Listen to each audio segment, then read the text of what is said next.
आज बात करते हैं मोदी के हनुमान कहे जाने वाले चिराग पासवान की। क्या बिहार में एनडीए में सब ठीक ठाक है या कुछ और बात? क्योंकि चुनाव सर पर है। चुनाव की घोषणा कभी भी घोषित हो सकती है। बिहार में एनडीए का सीट शेयरिंग अभी तक नहीं हुआ है। इधर प्रधानमंत्री का 2 दौरा बिहार का होने वाला था, जिसमें एक दौरा संपन्न हो गया है और दूसरा दौरा आज होने वाला है। लेकिन एक बात यहाँ देखने को मिली कि प्रधानमंत्री के बिहार के औरंगाबाद जिले और बेगूसराय जिले की सभा में उनका भक्त हनुमान चिराग नहीं देखे गए, जबकि बिहार के मुख्यमंत्री नीतीश कुमार दोनों जगह साथ थे। एक और बात है कि चिराग पासवान एकदम खामोश दिख रहे हैं। आखिर उनकी खामोशी का क्या मतलब है? आखिर चिराग पासवान क्या सोच रहे हैं? उनका अगला कदम क्या होगा? अब उठता है कि सवाल एक, क्या एनडीए में बने रहेंगे, बिहार में महागठबंधन के साथ जाएंगे? तीसरा और अहम कि सबसे दूर होकर अकेले चुनाव मैदान में जाएंगे? अगर अकेले चुनाव लड़ेंगे तो किसके खिलाफ उनका उम्मीदवार होगा, मोदी के या नीतीश कुमार के खिलाफ? क्योंकि पिछला चुनाव में एनडीए के साथ रहने के बाद भी जनता दल यू के खिलाफ अपना उम्मीदवार उतार दिए थे, जिसे जनता दल यू को काफ़ी नुकसान का सामना करना पड़ा था और वो मात्र 45 सीटों पर सिमट कर रह गई थी। तो आइए जानते हैं विस्तार से। तो सबसे पहले नमस्कार, आप देख रहे हैं न्यूज़ और मैं आपके साथ विपिन। लोक जनशक्ति पार्टी रामविलास के राष्ट्रीय अध्यक्ष चिराग पासवान क्या आगामी लोकसभा चुनाव एनडीए के साथ मिलकर लड़ेंगे या फिर वह अपने लिए कोई दूसरे रास्ते तलाश रहे हैं? बिहार की राजनीति में इस बात को लेकर चर्चा काफ़ी गर्म है कि आखिर चिराग पासवान इन दिनों इतने खामोश क्यों हैं। आखिर क्यों उन्हें 2 मार्च को औरंगाबाद और बेगूसराय में प्रधानमंत्री नरेंद्र मोदी की जनसभा में हिस्सा नहीं लिया? जानकारी के मुताबिक 6 मार्च को बेतिया में होने वाली प्रधानमंत्री की जनसभा में भी चिराग पासवान शिरकत नहीं करने वाले हैं। अब ऐसे में सवाल उठ रहे हैं कि आखिर क्या कारण है कि चिराग पासवान प्रधानमंत्री की जनसभाओं से दूरी बना रहे हैं। वहीं सूत्रों की माने तो एनडीए में लोकसभा चुनाव को लेकर सीट शेयरिंग पर मचा घमासान भी एक प्रमुख वजह है।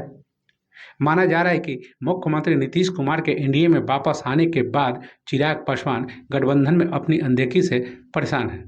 सूत्रों के मुताबिक चिराग पासवान लोकसभा चुनाव 2019 के फॉर्मूले पर 6 सीटों की मांग भाजपा से कर रही है। 2019 में लोक जनशक्ति पार्टी जब एक थी तब पार्टी ने 6 सीटों पर जीत हासिल की थी, लेकिन उसके बाद पार्टी में टूट हो गई और चाचा पशुपति पारस के साथ 5 सांसद चले गए और चिराग पासवान अकेले रह गए। अब जब एनडीए में सीट शेयरिंग पर बात चल रही है तो चिराग पासवान चाहते हैं कि उन्हें 2019 के ही फॉर्मूले पर 6 सीटें दी जाए, जबकि उतनी ही सीट पर पशुपतिनाथ पारस की पार्टी के तरफ से भी दावेदारी की जा रही है। बताया जा रहा है कि चिराग पासवान हाजीपुर सीट को भी लेकर अड़े हुए हैं।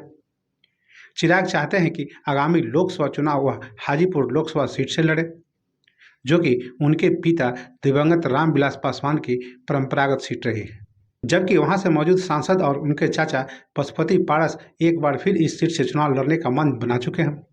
बीजेपी के लिए मुश्किल यह है कि अगर वह 2019 के फॉर्मूले पर सीटों का बंटवारा करती है तो उसके हिसाब से बीजेपी और जनता दल यूनाइटेड के 17 सीटों पर चुनाव लड़ेंगे और बाकी 6 सीटों पर पशुपतिनाथ पारस और चिराग पासवान की पार्टी को एक साथ चुनाव लड़ाना पड़ेगा, जो कि संभव नजर नहीं आ रहा है।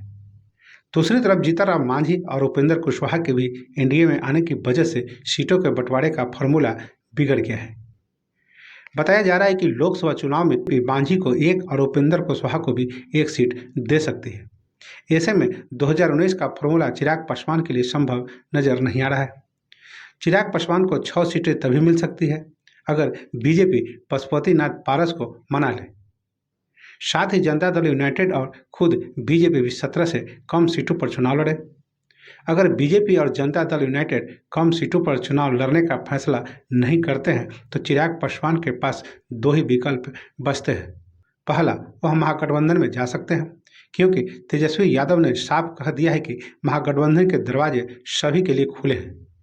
अगर चिराग पासवान महागठबंधन में जाने का फैसला नहीं करते हैं तो उनके पास दूसरा विकल्प ये भी है कि वह अकेले लोकसभा चुनाव लड़े।